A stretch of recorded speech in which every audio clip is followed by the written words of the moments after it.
Shut up and sit down.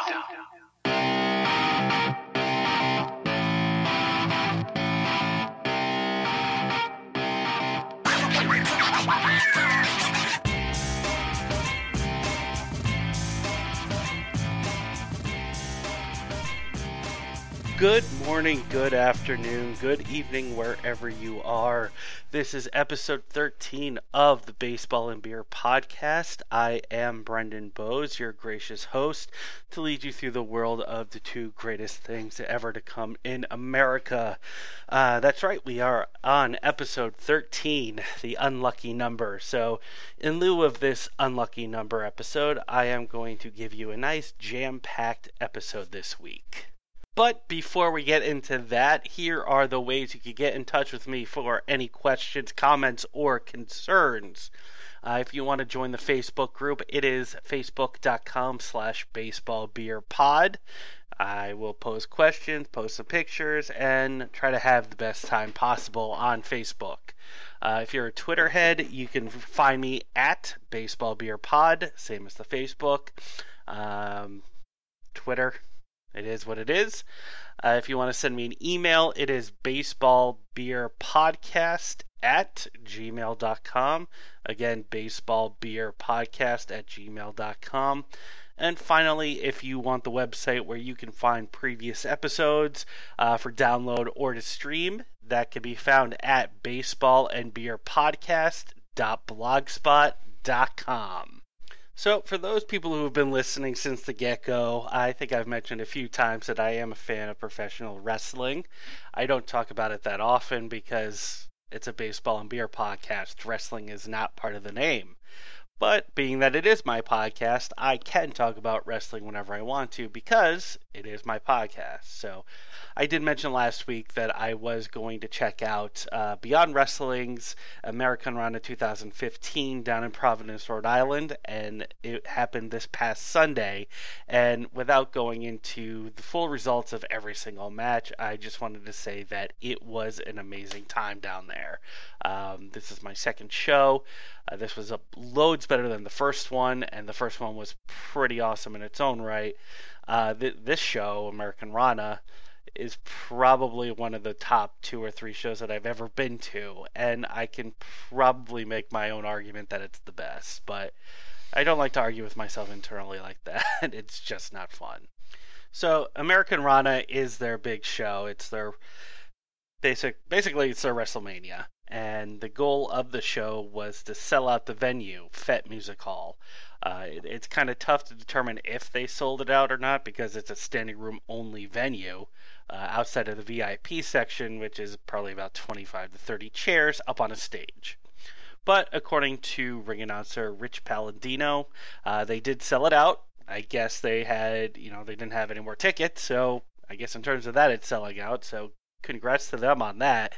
It's a marvelous feat, especially for, I know it's going to sound pretty negative, but for such a small promotion, being able to sell out a 400-person venue like that, it is pretty amazing. And it's justified, too, as the show that they put on was fucking phenomenal. To put it in perspective, last month, like I said, it's standing room only, and it's general admission, so basically, you're up at the ring. Your face is at the bottom of the ropes.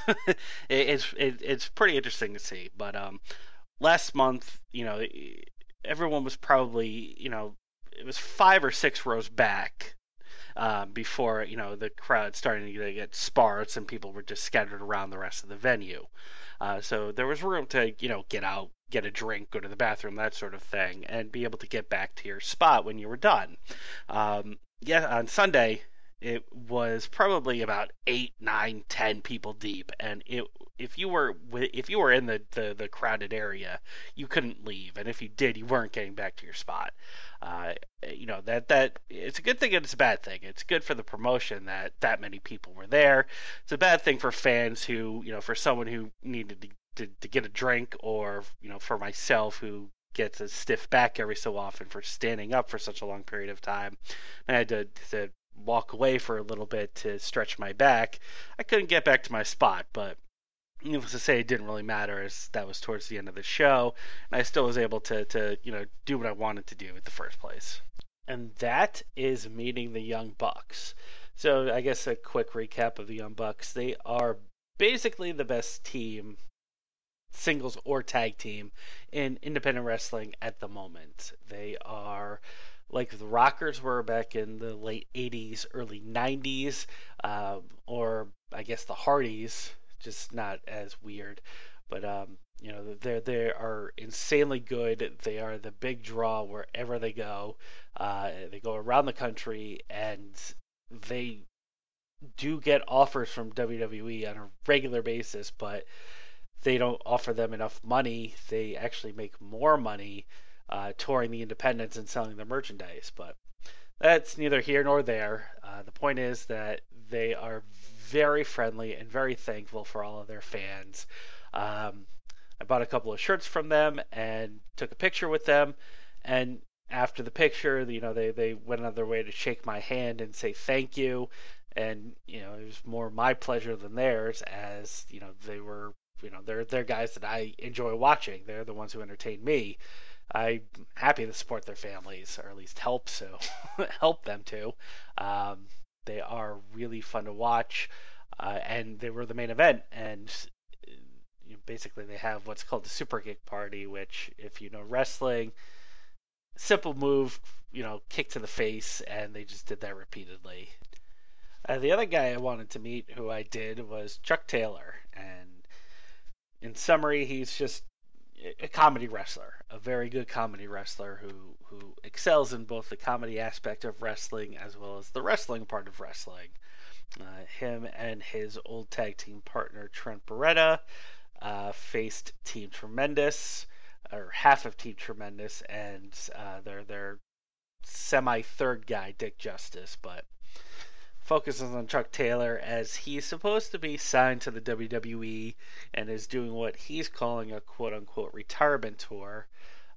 Even though after the match he was given the mic to do a retirement speech, which consisted of him trying to put it off and basically saying in jest that we're all best friends, and he walked away. But I was glad to meet him, as he is probably one of my favorites just to watch, not even as a wrestler, just as a person in the ring. Some of the high spots of the matches include a guy doing a top rope Hurricane Rana to the outside, landing on his head and basically getting scalped. Not actually getting scalped, but it's hard to describe with little gore and detail, but there was a part of his head that was ripped open. He had a flap of skin with some hair that was just dangling around, and you could see his skull. He needed 18 staples to put it back together, but that was a scary moment, and obviously it wasn't planned, which immediately led to the ending of that match, which was a 4 tag team match. But again, it was good. Also, one of the most boring characters in Ring of Honor, another independent promotion. This is the second match that I've seen in Beyond Wrestling. Also, the second time where he's had the best match I've seen in Beyond Wrestling. That's Donovan Dijak. Again, I'm not really a fan of his in Ring of Honor, but the guy is huge and he can fly. He was doing moonsaults to the outside, just flying around the ring. Was able to beat his trainer, Brian Fury, in a pretty good match. There was also what was supposed to be just a regular casket match. What the Undertaker does, fight a guy, try to get him into a casket and shut it.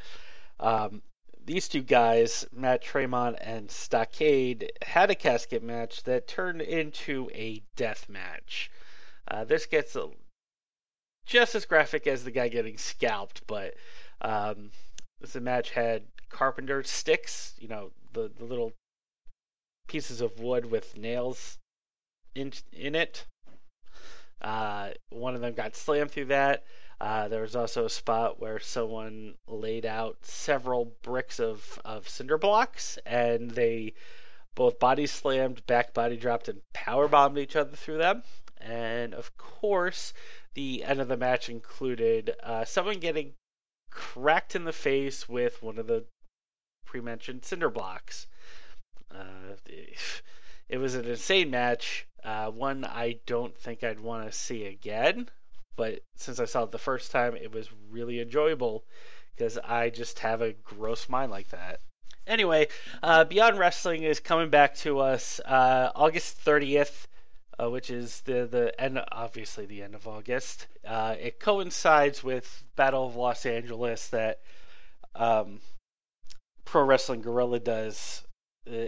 Pro Wrestling Guerrilla's weekend-long tournament, so they're not going to be able to get the big names that they usually do, but it still should be good. Traditionally, what they call, their show during Battle of Los Angeles weekend is Battle of New England Returns.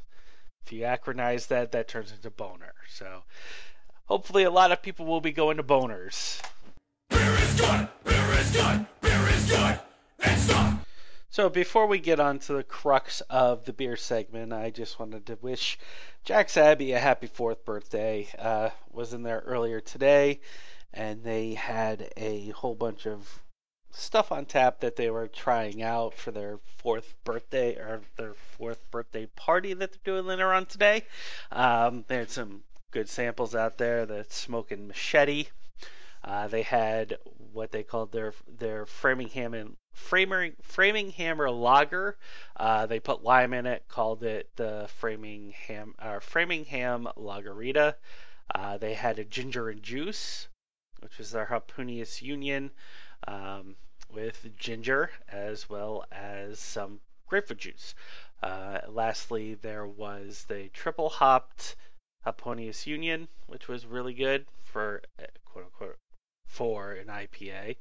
And they also had a cask that was their Framinghammer that was aged in barrel rye, as well as cocoa and orange reels, which was probably one of the best casks that I've had from them. So again, happy birthday, guys. Hopefully there's many more where that comes from. But this week I wanted to try something new. I know that I've spent many episodes, 12 to be exact, talking about how awesome craft beer is. And I know for the first couple of episodes I've talked trash about your traditional beers like Bud, Coors, Miller, etc., etc. But I kind of wanted to take it full circle in a sense, and what I'm going to do today is talk about my top 3 or top 5 quote unquote favorite mass-produced beers, as I'm going to call it. My definition is probably going to be vastly different from a lot of other people's, but that's okay. Once I go over my explanations, you'll probably understand where I'm coming from. But first up on the list is probably going to be the quote-unquote worst tasting one. That's going to be Miller High Life. Champagne of beers got me through college. Whenever we went on a beer run, that was usually the beer of choice, just because I fancied that logo with Champagne of beers. It made me laugh, just for no other reason that people consider champagne to be a highly fancy beverage, and putting that on a beer, a mass-produced beer, or Miller beer, just made me laugh so much that I had to try it. And like I said, when in college you play a lot of beer drinking games, so that was usually my go-to beer for those. Number 4 on the list, I guess we're at number 4. Number 4 is Bud Light. Now, Bud Light is probably that one beer that everyone on the planet has had, or at least everyone who lives in the United States. It's probably the most mass-produced beer out there. It is easily found everywhere. It is reasonably priced, and it's on tap pretty much at every restaurant. So it's easily accessible, and everyone has it. It's passable in the sense where if no other beer was around, it's certainly there. certainly something you can put in a glass and drink and I guess enjoy it. But if there's nothing else available, it's worthy of drinking. That was tough to say. It also, I think, if not the first, it was one of the first beers that had the quote unquote light style of beer where there were 0 calories, but it didn't really matter because it's still fucking packed with carbs, so you're still getting calories that way. But yeah, it's one of the first, so you can at least feel healthy while drinking a shit ton of beer. So 3, 2, and 1 may cause a little bit of controversy, really just in regards to my own phrasing of this list. But it's just my list. It's how I feel. Anyway, number 3 is Yuengling Light. Yuengling, it's not mass produced in the sense where it's all over the country, but it's a beer that is basically made in a big plant and it's distributed all over the place. I don't know the entire country, but it's certainly a step above microbreweries. It's not mass breweries, I guess, if that's the opposite. But I really don't know how else to explain this.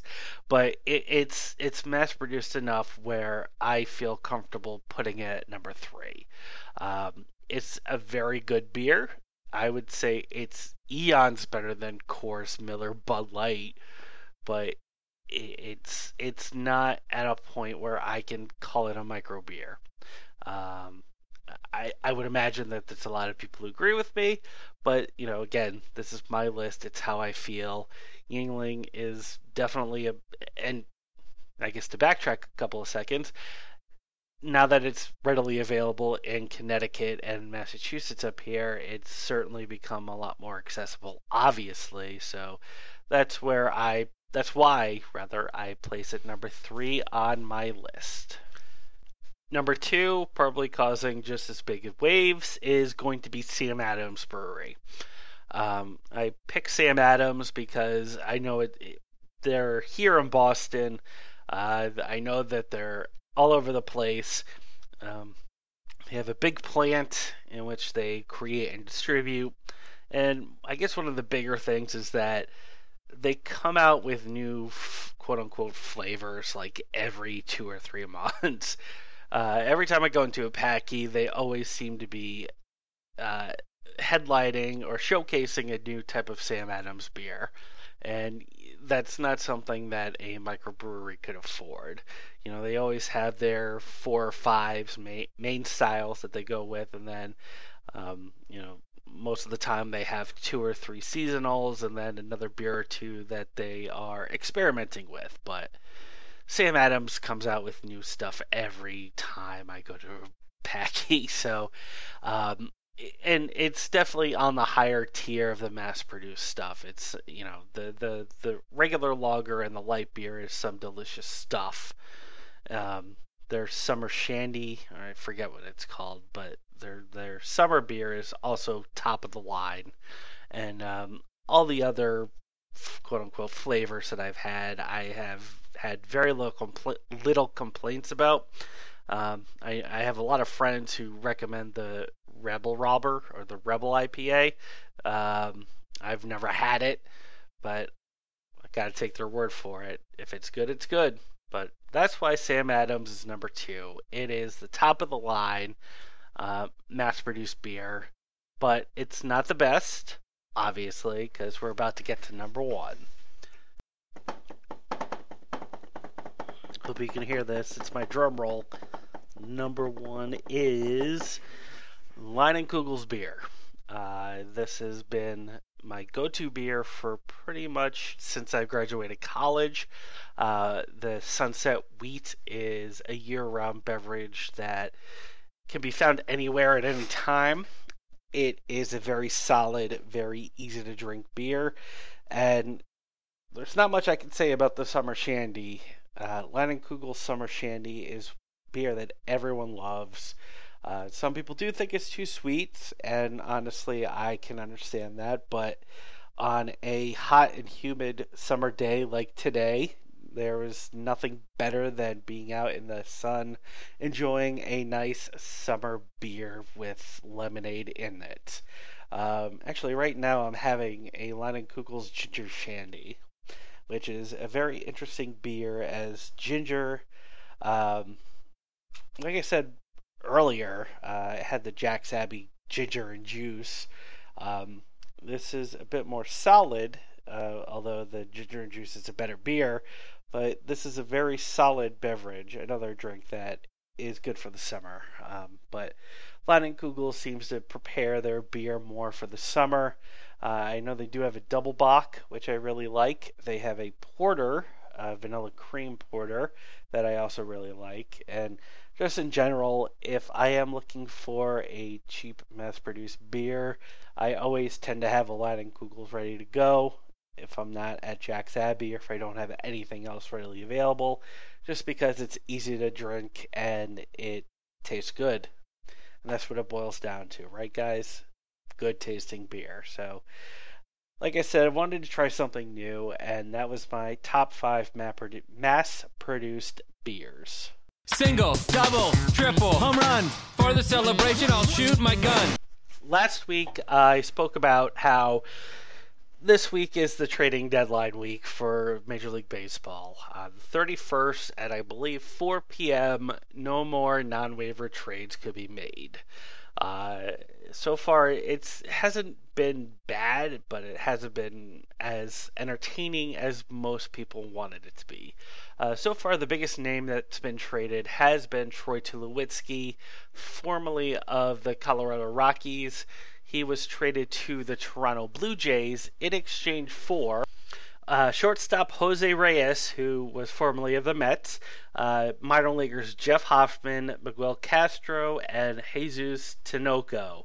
I'm not too familiar with those minor leaguers, but I believe that they're all pitchers. So Troy Tulowitzki is now a member of the Toronto Blue Jays, which adds to the already dominating offense that Toronto has, including Josh Donaldson, Jose Bautista, Edwin Encarnacion. I know there's someone else I'm missing, but yeah, those are the 3 big people right now, and they're all having great years. I think I mentioned this before, but Toronto is leading the league in runs scored, and we're not just talking about 10 or 20 runs. I think Toronto has the lead by like 75 runs over the second place team, so they're adding to an already amazing offense. But as most people say, Toronto's problems obviously are not with the offense, it's with the pitching. So there is some confusion as to why Toronto went out and made this deal. Personally, if your offense can score, easily 8, 9, 10 runs a game, then pitching shouldn't be that important, just as long as they're competent. And they have R.A. Dickey and Mark Burley, so while they don't have dominating fastball pitchers, they do have 2 solid guys that can at least hold their own. So Toronto is making a push for the playoffs by trying to score 5,000 runs in a season. Will it be done? That is the big question. Some of the other big deals so far has been Philadelphia trading their big closer, Jonathan Papelbon, as most Boston Red Sox fans also remember. Traded him to division rivals Washington Nationals,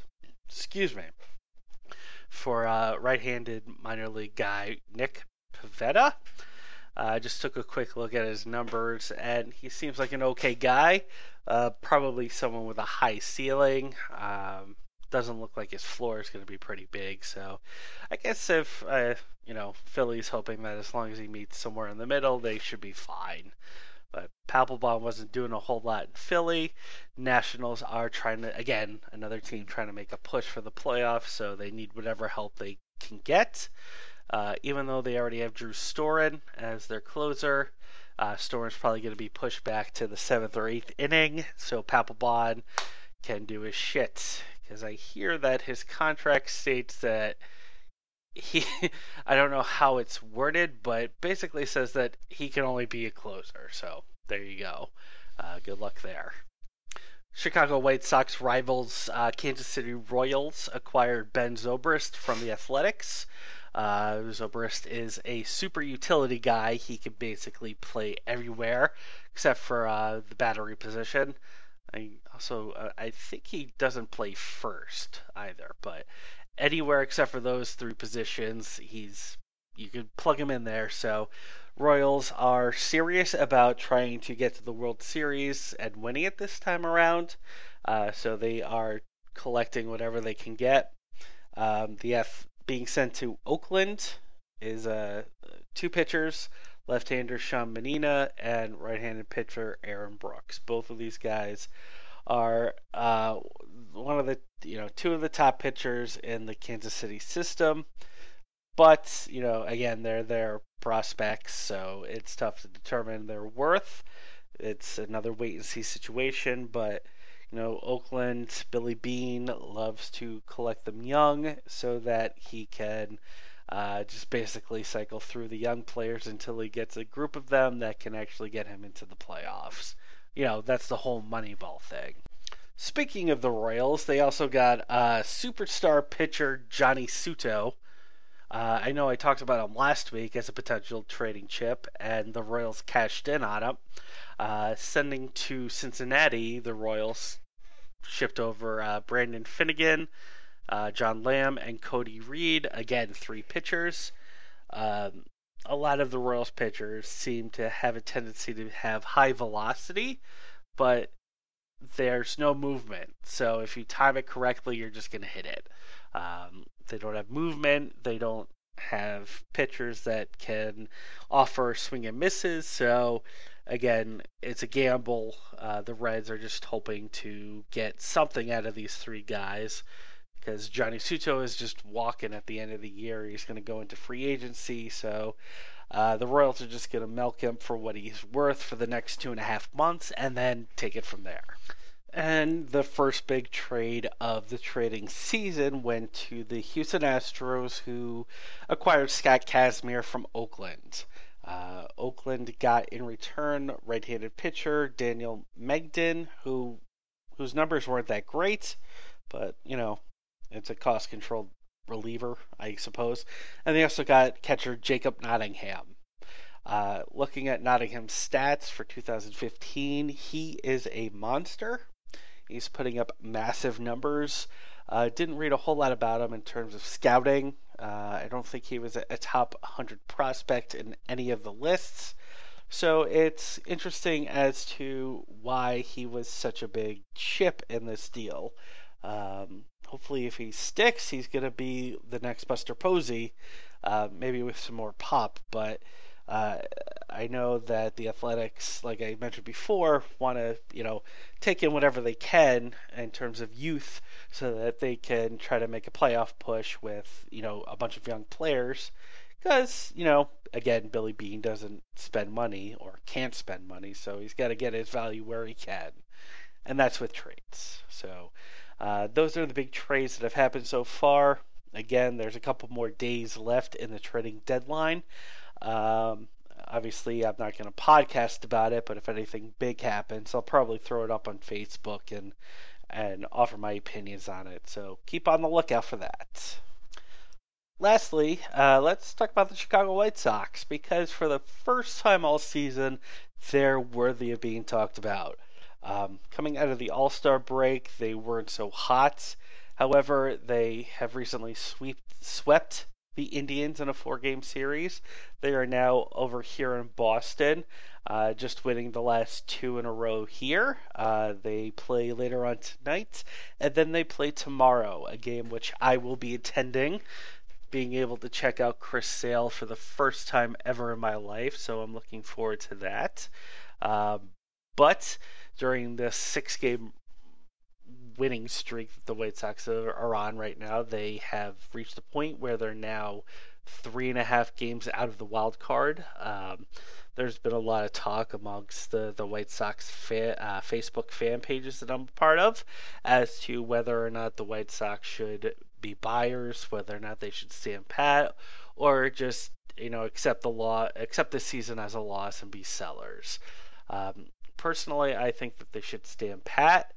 Obviously, they're still a very young team.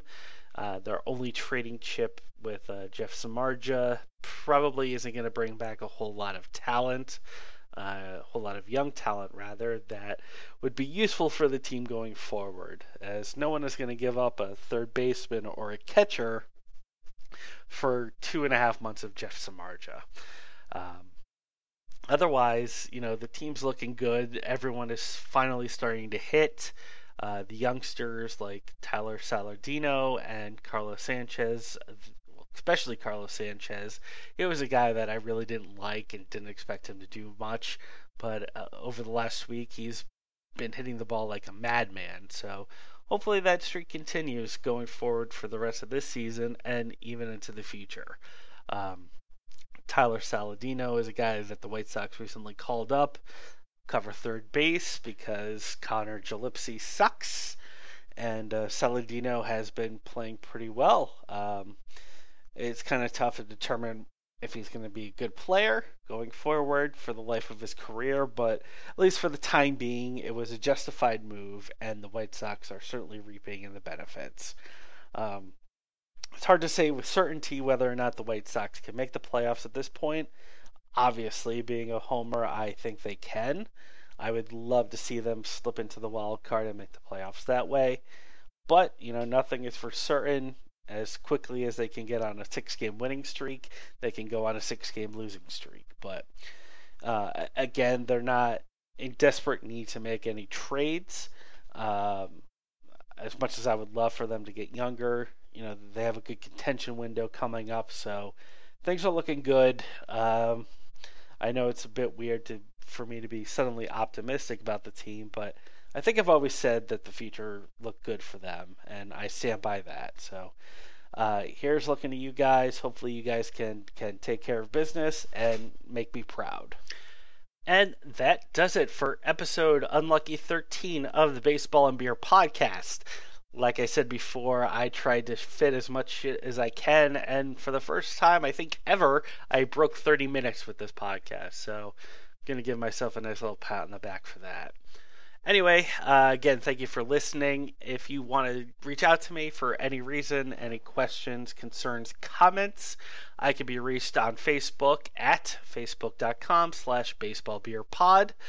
Twitter is at baseballbeerpod.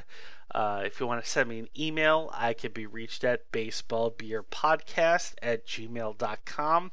And if you wanted to ever take a listen to previous episodes, you can find them at baseballandbeerpodcast.blogspot.com. Again, I would use that website only if you do not have iTunes. As this podcast is found on iTunes, you can certainly subscribe to me there. Again, I am Brendan Bowes. This is episode 13 of the Baseball and Beer podcast. Thank you for listening, and I will talk to you guys next week.